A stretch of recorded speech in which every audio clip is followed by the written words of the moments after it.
Hello everyone and welcome to the ground glass review for the Canon 16mm f2.8 STM RF mount lens. Canon released this lens in the latter portion of 2021. As of this video's release, it's still available new on all of the standard websites. Typical lens uses for a 16mm lens on full frame include landscapes, architecture, waterfalls, lakes, and some whole sky astrophotography. On APS-C, this lens would be good for all of those uses too, and as this video will discuss, this lens would probably be better for all of those things on APS-C as well. For your bottom line up front, look, I'm just going to be honest with you here. I hate this lens so much. I never even want to touch another one. I am really going to try to be fair here, but this lens is a dog on full frame. If you have an APS-C camera or shoot in crop mode with this lens, you will probably be far happier with the results. I did like the images this lens delivered on APS-C cameras, where it behaves rather like a 24mm f2.8, and that is my favorite wide-angle focal length. When we get to the technical testing sections, those were all done on the full-frame EOS RP, and man, what an awful matchup this lens and that camera are, and oh hey, spoiler, it's not the camera's fault. Your focal length and angle of view are 16mm and 108 degrees on full frame, 26mm and 80 degrees on APS-C. Aperture range is 2.8 through 22, element and group count are 9 and 7, design type is probably retro focus, filter size is 43mm, the closest focus point is 13 centimeters, which in the US is 0.1% of a Yankee Stadium center field home run. The drive type is autofocus with manual focus as well, and the autofocus motor is a silent stepper motor. Your native mount is Canon EOS RF. The dimensions are 40 by 69mm, and the weight is 165 grams. My first tip comes straight from the bluff. Reserve this lens for APS-C, or if you're an RF mount APS-C shooter, then pick this lens up for wide-angle use.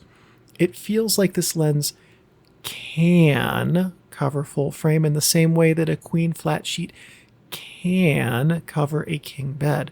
I mean, it really can't, not properly anyway. APS-C shooters will have a far better time with this lens than will their full frame shooter counterparts. Relatedly, on full frame, this lens is best for landscapes. Architecture, due to the massive distortion that this lens exhibits, is not a use it should be put to. Similarly, the light loss makes it a very poor choice for astrophotography on full frame. On full frame, when focused at the closest focusing point, the lens will have mechanical vignetting that crops the image corners.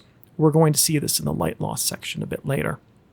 This likely stems from the focusing design of this lens, and this is my best guess anyway, because when this lens focuses, the front cell, which are the elements in front of the aperture, move in and out. The rear cell is stationary.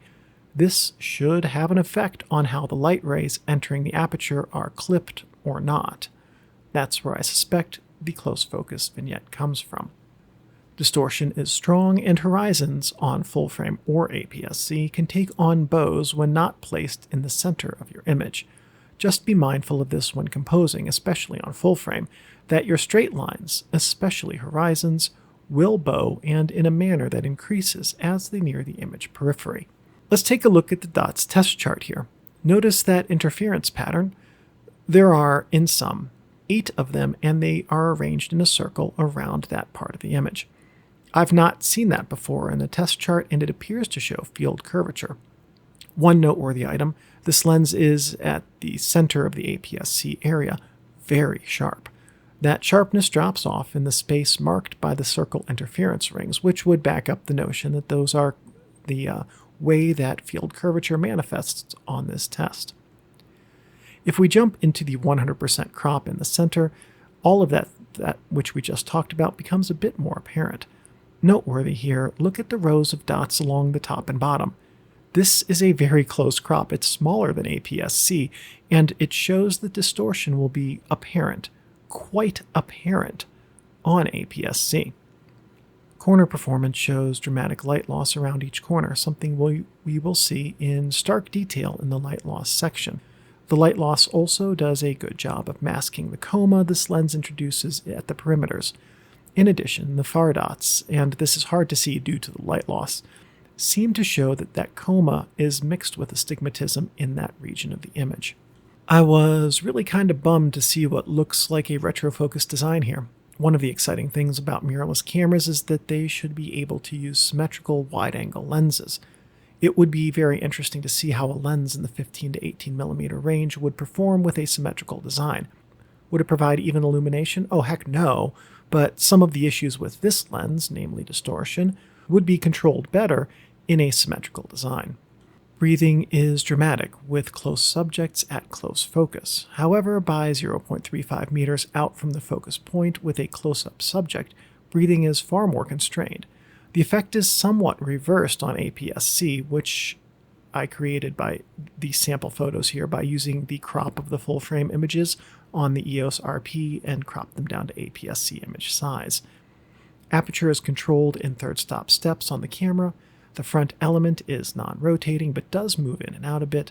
The focus mechanism is fly-by-wire when using manual focus, and the handling may take some getting used to. Autofocus effect on audio is not applicable if your STM motor is working well. Sharpness, when mounted on an APS-C camera, is fine.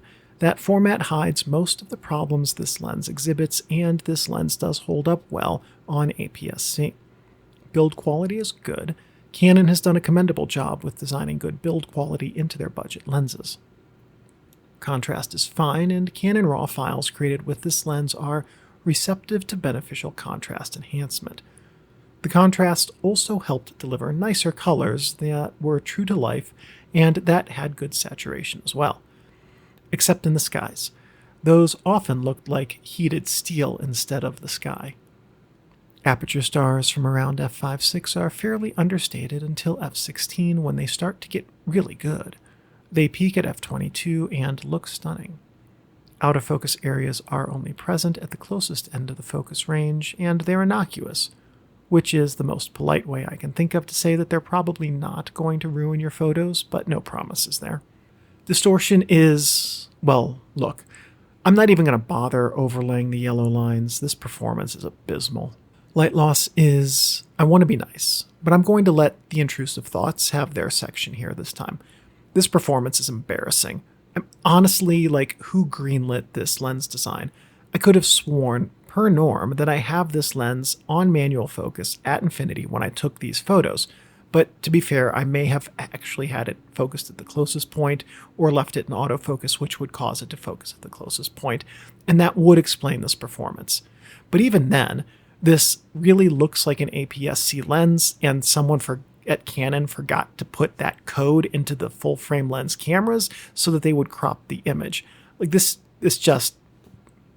I think this is the worst light loss performance I've ever seen from a lens. Flare performance is exceptional, and I never had a single instance of lens flare. Ghosting is very good, and it was hard. I really had to try to get even these two little bits of lens ghosting that are shown here. As with flare, Canon did a great job of designing this lens to prevent that. Balance with cameras is good on the RP, R100, R7, and R50, the four cameras I use this lens with. All of those cameras are light enough to feel like a good match with this lens. It may not feel quite as good on something like an R5 or another very heavy full-frame Canon R camera. I started this video by telling you I hate the Canon 16mm f2.8 STM. I also let you know I would try to be fair. This is your invitation to let me know if I succeeded in that. This lens does have some things that I really like. It's small and it's light, and not enough lenses today are either of those. It handles exactly like the 50mm STM, and not enough lens makers consider uniformity of design across their lens lineups. It's an ultra-wide full-frame lens with a good maximum aperture. The technical performance in the APS-C image area is, for many uses, commendably good. The 16mm f2.8 STM does seem like a lens that was primarily intended as a wide-angle option for the Canon APS shooter. It does absolutely collapse in terms of performance, especially with that unforgivably strong close focus vignette on full frame, and I could only recommend it on full frame for users who are comfortable with the trade-offs in exchange for the good color and contrast performance and wide angle that this lens provides at infinity focus. On that last point, yes, the colors on this lens do pop, and it works quite well for landscapes. The colors that it provides really do complement landscape subjects very nicely. Ultimately, what this lens offers for the price is, I think, generally fair, as long as your expectations are tempered like shiny chocolate. As part of a hiking or travel kit, this lens could have a highly useful slot. And honestly, maybe that's enough.